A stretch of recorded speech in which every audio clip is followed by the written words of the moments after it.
In it here now, I'm gonna do now, I'm gonna been on here now, who bid $500,000 bid. Welcome to the Legacy of Agriculture. This program will explore the past, present, and future of agriculture.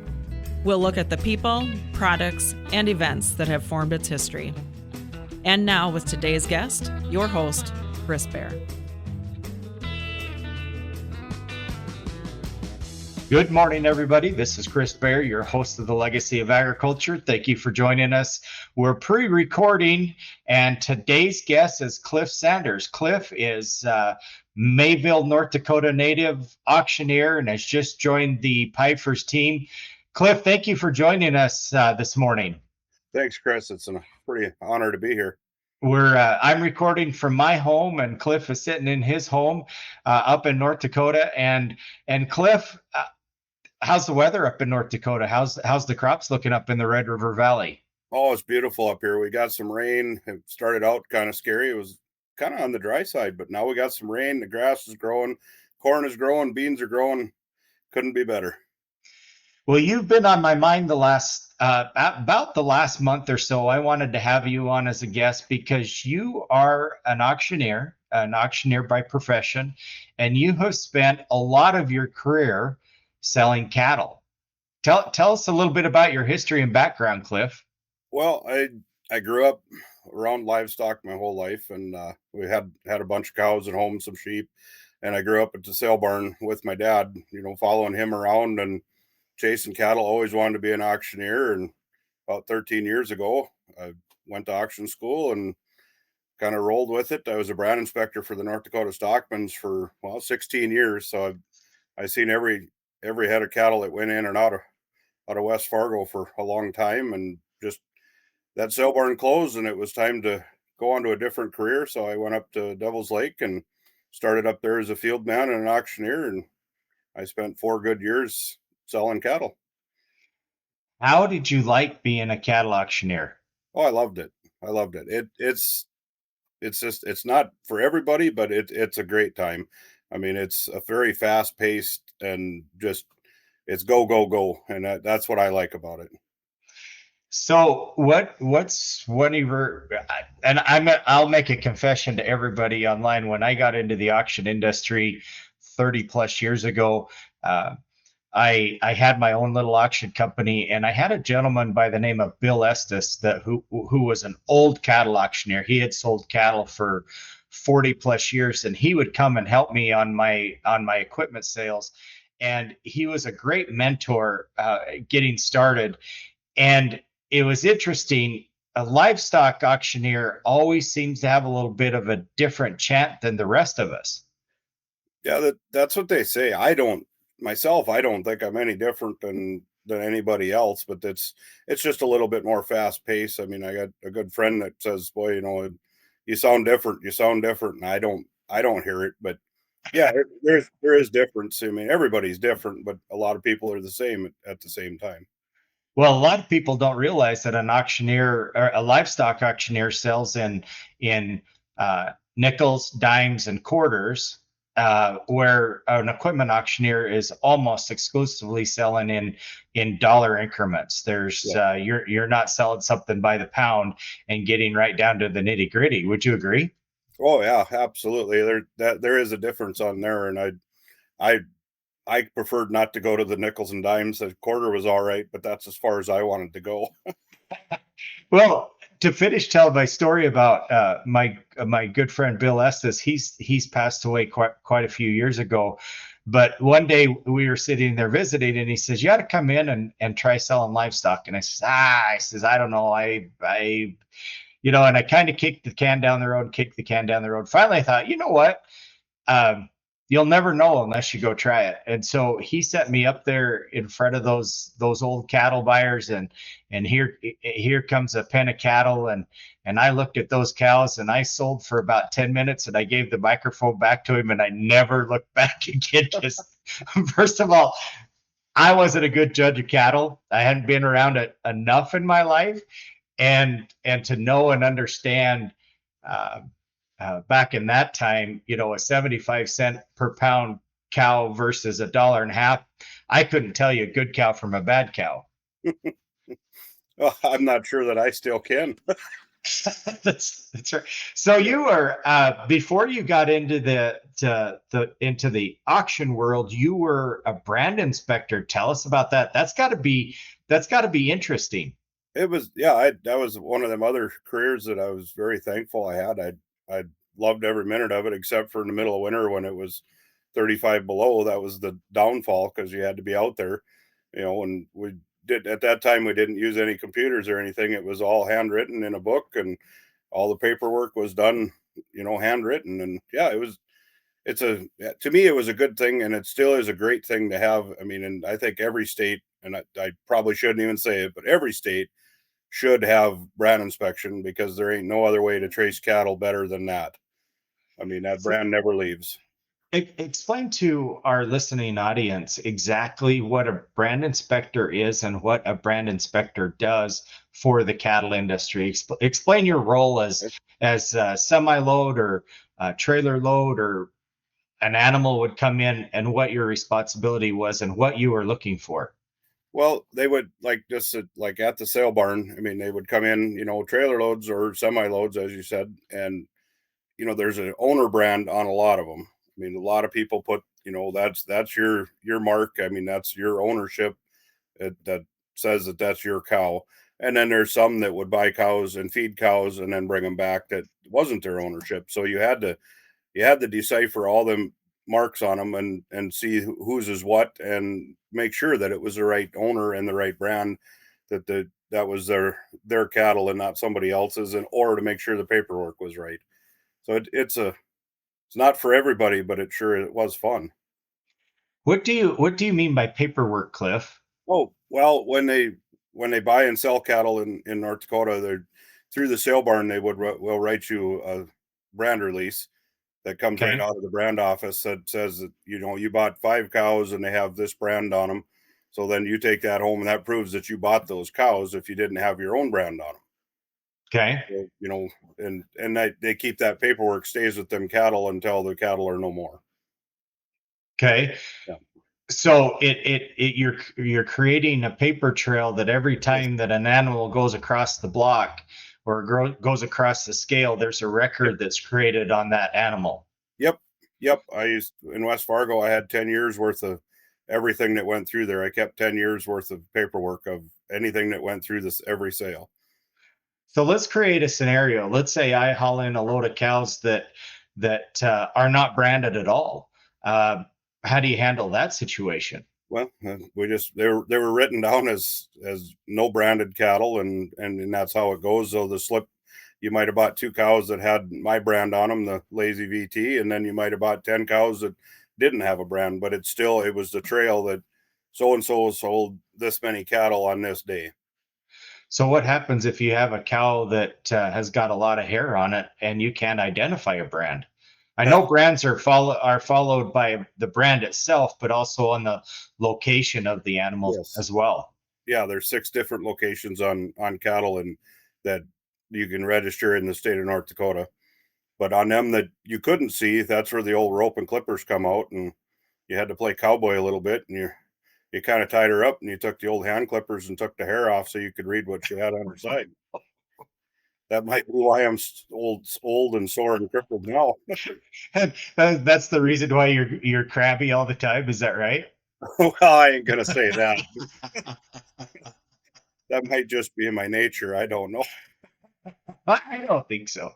I don't think so. You know, I used to live up close to Mayville, North Dakota, for almost 5 years with my family, and you live in some beautiful country up there.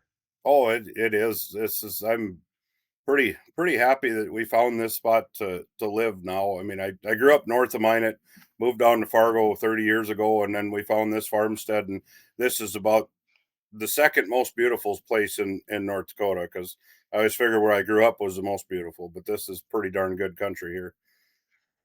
Hey, folks, we're coming down to the end of our first segment. I'm your host, Chris Bair, The Legacy of Agriculture. We're going to be right back with our second segment with Cliff Sanders. We'll be right back. Hi, this is Jasmine at Pfeiffer's Auction Realty and Land Management.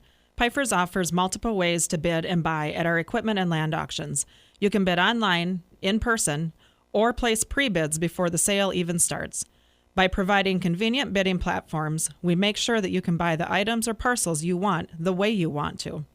Visit Pifers.com to see a complete list of our auctions. When it comes to bidding, go with Pifers. Nobody does it better. Hey folks, Chris Bair, your host of Legacy of Agriculture. We're back in our second segment with Cliff Sanders from Mayville, North Dakota. He's now an auctioneer for Piper's Auction and Realty. He has been a brand inspector and also a cattle auctioneer almost all of his life. And Cliff, thank you for taking time out of your busy schedule. Thanks for having me.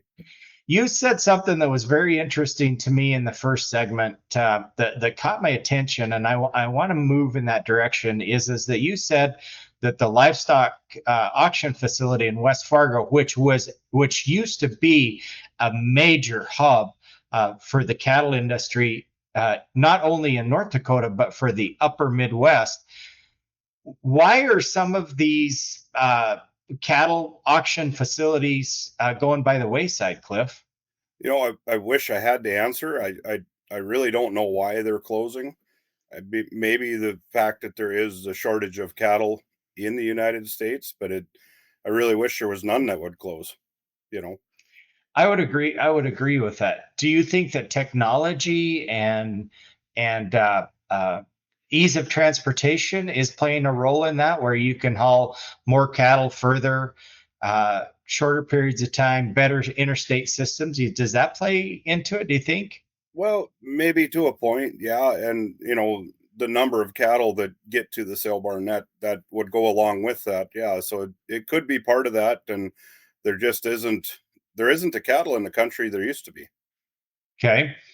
No, nor the producers, nor the cattlemen that there used to Right. be. There's fewer and fewer. The ranches are getting bigger and bigger and bigger. Yeah. And the smaller guys are just kind of deciding that market's good. Maybe it's time not to do this no more.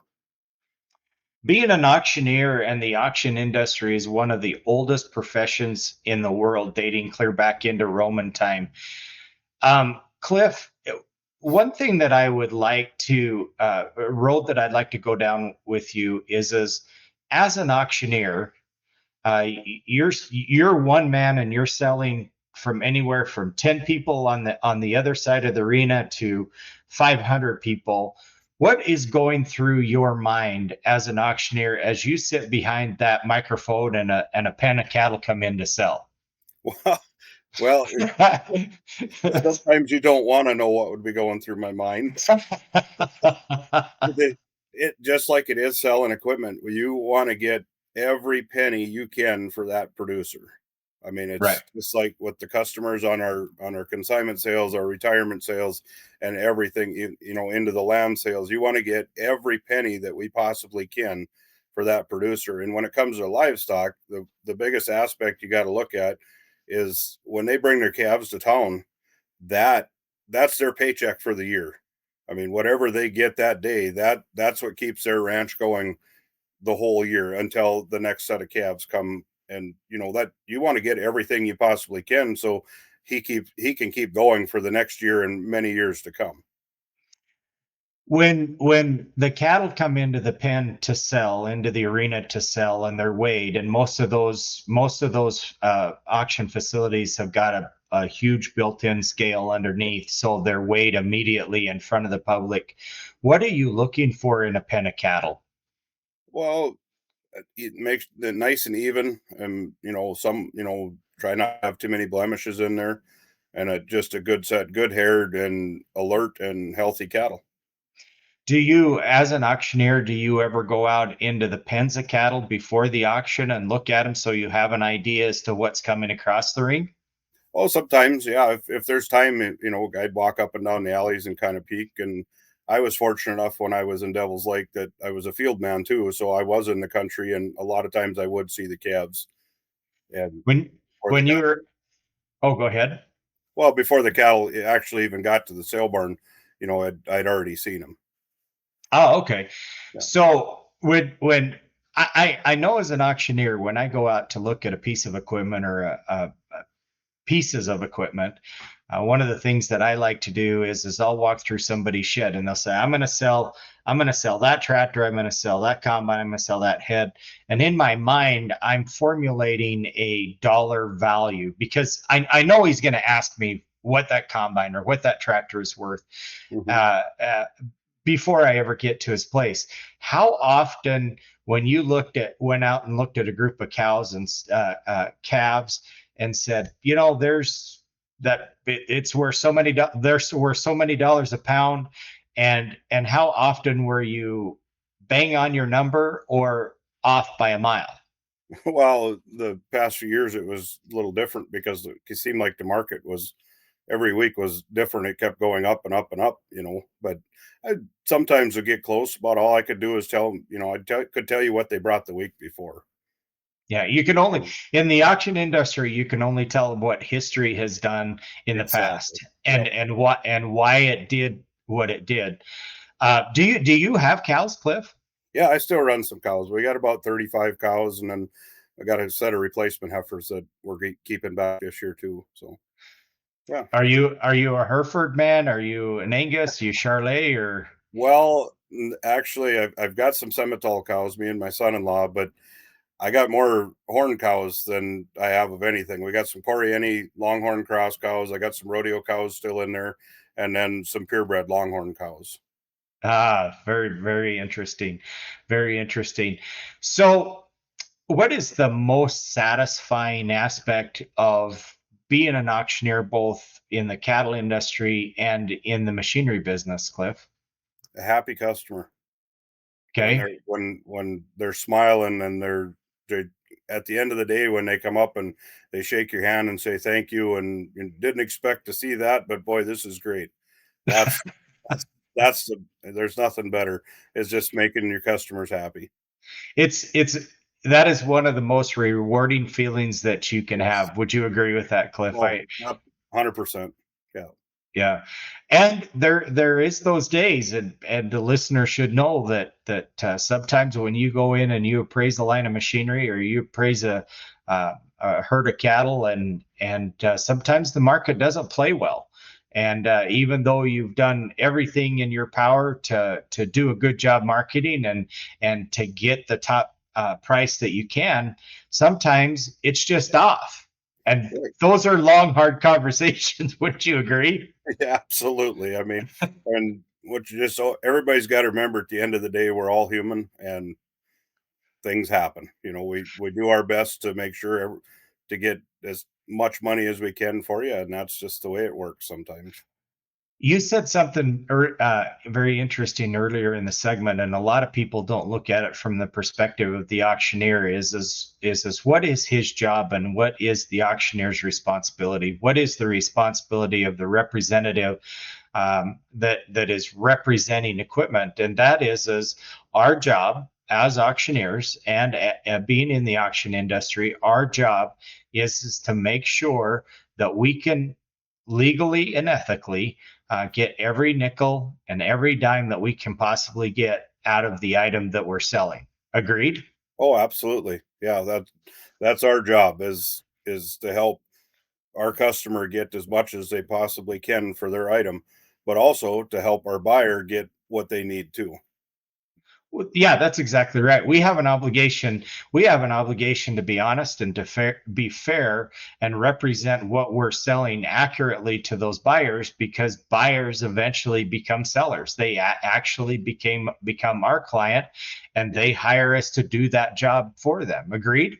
Oh, absolutely. Yeah, we're 100% at all times for our clients. Yes.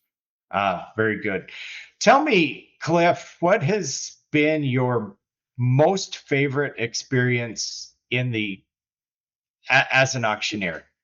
Is there anything that sticks out in your mind? There's quite a few that have really, stuck. A few stick out really good is, you know, when selling equipment, when a tractor brings more than what you expect, or right down even to some tillage equipment.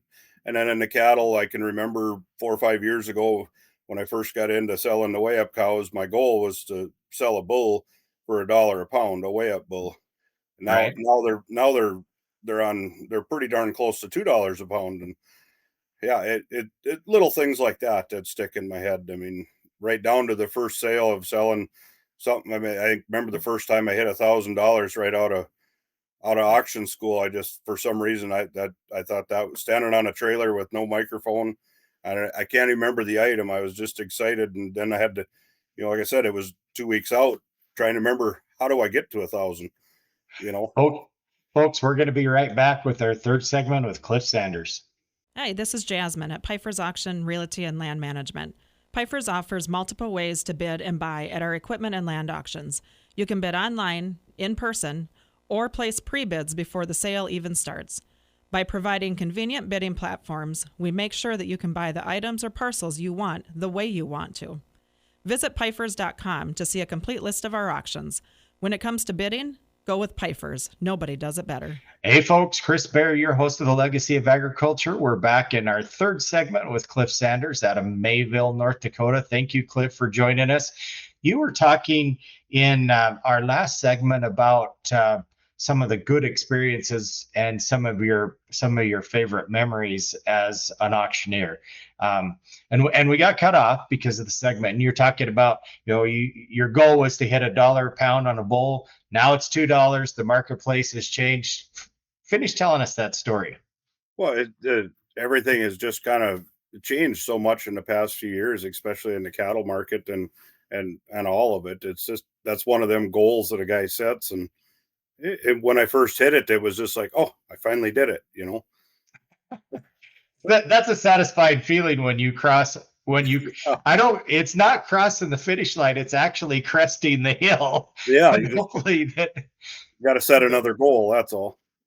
So how many times as an auctioneer, and not very many people know this, as an auctioneer, there's a lot going on. I mean, not only are you managing 500 to 800 people out in a crowd, or 100 people, however many people are attending it, but you've got to walk with your clerk who's recording the auction.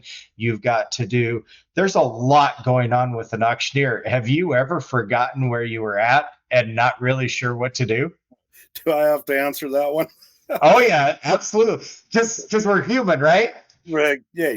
Sometime, I mean, it has happened. I'm going to say it's been a while, and now it probably jinxed me, and it'll probably happen the next time they have a microphone. But yeah, it happens. Like I said earlier, we're all human. Yeah. I'll never forget. I was selling I was a fairly young auctioneer. I was the owner of the company. I had a lot of responsibilities on my plate, and we were up on the Rexburg bench in Idaho, in potato country, and man, this was many years ago. And this seller was a very, very difficult seller. He was not difficult from the aspect that he was mean. He was just very particular. He literally had carpet on the floor of his John Deere tractors. And we were selling he had a beautiful line of machinery, and we had a 4955 John Deere that we were selling. And I had sold one earlier that week for in the mid 50s at that time. That's about what they were bringing. And so that's about where the market was, 50 to 55,000. I remember the situation very, very distinctly. And I was in the topper. We had a huge crowd. It was a pivotal auction for us in the auction industry. I was the auctioneer, and I was up in the topper behind the microphone selling this 4955. And I thought, if I can get to 60,000, I'm going to be happy. 60,000 is my number. And off to my left, down in the crowd, was one ringman, and then on the other side of the tractor was another ringman. And both of these guys were professionals in the business. And I got to selling, and I decided that I was going to start at a high number. I was going to go to the basement, and then I was going to come back up as fast as I could and gain that momentum. And so I opened the bidding at $75,000, and I went right to 25, and I went 25, 30, 35, 40, 45, 50, 55, 60, 65, $70,000. And the bidding went so fast, and I was a little bit of a green auctioneer. I lost where I was. And I remember I stopped. I didn't forget when the bidding was going on, but I went and I stopped and I said, "Hey, this tractor was bought brand new from the local John Deere dealer. The new 8,000 series tractors were out, and this was one of, they're mostly mechanical tractors, and I gave my spiel and I forgot where the bid was, and so I thought, I'm $15,000 to $20,000 above the market. I'm not really sure what to do. And I turned to Bill and I said, Bill, I got you in for 75,000. He walked over and he's put his arm around the guy and he says, I got 70,000. Anyways, the tractor ended up bringing 75,000, but sometimes that can happen to an auctioneer. There's so much going on, especially with all the technology that you have to have an adjustment. Right. Yeah, and especially when you're new in the auction business, and a brand new auctioneer. Yep, that's where a lot of things are going through your head at the same time, and there's still a lot of things that go through this little head of mine as I'm working. So one of the things that's brand new, and I want to tell the listeners about it, and Pfeiffer's is one of the only auction companies that's doing this, is on our live auctions, you have the bidders in the crowd, but we're actually using two different platforms and receiving online bids on two different platforms. So you've got the Pfeiffer's platform, which is a phenomenal platform, and then you've got another screen or a split screen that's got equipment facts with bids coming literally all over the world and all over North America. And so you've got the bidders bidding, you've got the Pfeiffer's platform where you're receiving bids, and you got the equipment facts platform that's receiving bids. That's a handful. It is. And that, I was, before I started with Pfeiffer's, I was used to having internet right next to me. We had LMA auctions up in Devil's Lake. So I was used to the internet. And like you said, now there's two platforms and your live crowd. And I tell you, I love it because it keeps the pace going, I think, and that's what I like, is a real fast pace. And yeah, to me, the more platforms, the better. I couldn't agree. The exposure to the buying public is as amazing as I have ever seen in my career. It's actually a lot of fun to sell behind the microphone when you've got both those screens running, both those platforms running. You got your clerk, and we got some of the best clerks in the industry, and then you've got your crowd that you're dealing with. It's a lot of fun. It's just a lot of fun, and that's all there is to it. Yep, like you said, we have the best clerks, we have the best ringmen. I mean, to me, I think we got the best crew when we pull in to do an auction somewhere, or whether it's at one of our facilities or retirement sale. We have the best crew. I mean, the A team is, you hear that all the time, and the whole crew is an A team. Pfeiffer's does not have a B team. Everybody performs at an A level, A1 level, and there's no question about it. All you got to do is follow our auctions, and you'll know that. Absolutely, you see it every day. Yeah. Hey, folks, we're coming down to the end of our third segment. Cliff Sanders from North Dakota, longtime auctioneer and brand inspector, is my guest. I want to, as we're coming down to the end of this of our third segment, I want to give a shout out to Pfeiffer Auction Realty for a great organization. For a complete listing of all of the auctions they've got coming in 2025, simply go to Pfeiffers.com or give us a call, 605-836-2277. Pfeiffer's, nobody does it better. Hi, this is Jasmine at Pfeiffer's Auction Realty and Land Management. Pfeiffer's offers multiple ways to bid and buy at our equipment and land auctions. You can bid online, in person, or place pre-bids before the sale even starts. By providing convenient bidding platforms, we make sure that you can buy the items or parcels you want the way you want to. Visit Pfeiffers.com to see a complete list of our auctions. When it comes to bidding, go with Pfeiffer's. Nobody does it better. Folks, Chris Bair, your host of the Legacy of Agriculture, in our fourth and final segment. If you don't hear us on WNX Radio, out of Yankton, South Dakota. You can listen to any of our podcasts that are archived on Apple, Spotify, and now YouTube. Almost all of our shows are recorded on YouTube, so you can join any of those platforms, or you can simply go to legacyofagriculture.com, go to our website, and we're nearing 100 episodes now, and we're very excited about the legacy of agriculture. And again, thanks, Cliff, for joining us. One question I always like to ask in almost all of my recordings is in agriculture, we're less than 2% of the population is in production agriculture. What would you say to the young man or young woman that wants to be an auctioneer? And I'm not talking just an auctioneer in the equipment industry, any of the auction industry. Well, first thing, go to a good accredited auction school. And when you get out, call all the other auction companies, get in there and see if you can help them, be a ringman. You learn a lot more of it. And then once you get really going good and you feel good about it, go to a sale barn and sell way up cows. That, my opinion is that changed me so much. I mean, I owe a lot to the sale barn and selling cows. It really helps you perfect your chant and just it really makes it better for you. So why way up cows, Cliff? Travel down that path with me. Well, on the way up cows, it's pretty, it's just a down, it's just a $50 usually, 80, 81, 82, and then sometimes 82 and a half, 83, 83 and a half.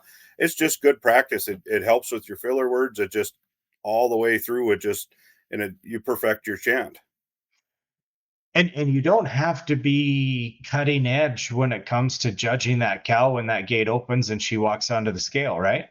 No, not really. I mean, you kind of want to know what they're worth, but the cow buyers, they'll let you know what they're worth. They'll tell you really quick, won't they? Yeah, I mean, they will. I mean, they're not gonna start you at $2 because that's where you want to be in practice. You get a lot of good practice in the numbers. You'll know what they're worth when they're done. So where do you think that the live auction industry is moving, Cliff? I mean, in my opinion, yes, it's going to move forward. I agree with that. Live auction to me is still, I mean, live online is the only way to go. Live auction, it brings out people. I mean, I know a lot of people that want to be right there and they want to hear an auctioneer, and it's proven every week and every day through all of everything we've been doing is live auction is still the way to go. How do you think? I've always said, and this is my cliche, is that technology should never replace the auctioneer. Technology should only complement the auctioneer. Thoughts? Yeah, 100%. I couldn't agree with you more. Is that if we work with the technology, it's just going to keep getting better and better. But you still got to have live auctions. That's a hard discussion to have with somebody, and I tell my listening audience on a fairly regular basis is that if I were farming right now and I were going to retire, whether I was selling livestock, whether I was selling equipment, or whether I was selling land, no question in my mind would I go to a live auction, because as an auctioneer, and we talk about sitting behind that microphone, is when you're sitting behind that microphone, and Cliff, if I'm selling something to you, and it doesn't matter whether it's a trinket or a $5 million ranch. If I'm selling to you, Cliff, I can stop and I could say, Cliff, you're too light. This piece of equipment or this piece of land is worth a little bit more money, and you can have that one-to-one momentum building conversation with those buyers, and you don't have that on the online platform. Right. Yeah, you can take the few seconds and let a person think about it and talk with them and then get right back into your chant. And I can't, I'm dwelling on how live auction is the way to go, because I mean, not just because I'm an auctioneer, but it's been proven there's more money in live auction.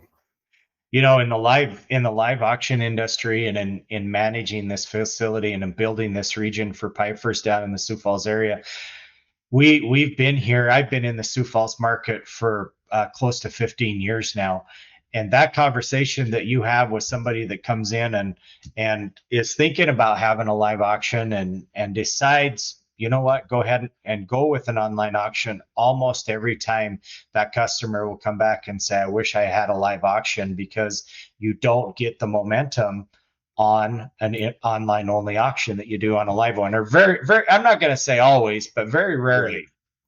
So right. There is the onlines do work too in certain situations. You know, yes. there is, I mean, online and live, but I'm a firm believer in live auction. But that goes back to my theory, Cliff, is that on an online auction, technology is complementing the auctioneer. It's complementing the industry, because not every situation, and I'm going to say probably 25% of the time, an online auction, depending on what the situation is the right way to go, and not put a live auctioneer in front of those buyers. Would you agree with that? Yeah, absolutely. Yeah. I mean, it's like I said a little bit ago, is that there's places for all of it. And that as long as technology and the live auction and auctioneer, we work together, it's all uphill. Yeah. You know, I've been thinking the last few auctions that we've had down here in Sioux Falls and watching that technology, I almost wish that we could bring those massive crowds and let them stand behind the auctioneer and let them see what the auctioneer sees on those screens, and the background and the information that's going on, because a lot of people don't know and understand that when a bid comes in on some platforms, is that bidder is actually graded, and that auctioneer knows if that bidder has a good history or not. Not very many people know that. Right. Yeah. On the especially on the equipment facts platform. So it gives the auctioneer the liberty to be a little bit judgmental in that bidding process. Right. I'm never judgmental. No, nor opinionated, right? No, never. I never have that either. I've never met an opinionated auctioneer in my life. No, I don't have any of that. Hey, Cliff, we're coming down to the last 60 seconds or so of the legacy of agriculture. Thank you so much. This has been a great conversation. I'm really glad that you have been on board and have been able to put our listeners behind the microphone and see through the auctioneer's eyes. Yeah, well, I thank you so much. When you called the other day, I was a little nervous, but I'm pretty excited now. This was fun, and I'm looking forward to doing it again. Well, we'll get another 6 months of auctions under our belt. We'll come back and revisit it and see if we're still working, right? There you go. That's another old ism amongst auctioneers, is you're unemployed from auction to auction, right? Pretty much, yeah. That's exactly. Hey, folks, we're at the end of our fourth segment. I'm Chris Bair, your host of Legacy of Agriculture. Thank you, Cliff Sanders out of Mayville, North Dakota, for joining us today. Have a great spring and early summer. In it here now, what are you gonna do now? I'm gonna bid on here now. Who bid $500,000 bid? We hope you've enjoyed today's edition of The Legacy of Agriculture with Chris Bair, sponsored by Pfeiffer's Auction, Realty, and Land Management. Call Pfeiffer's at 605-836-2277.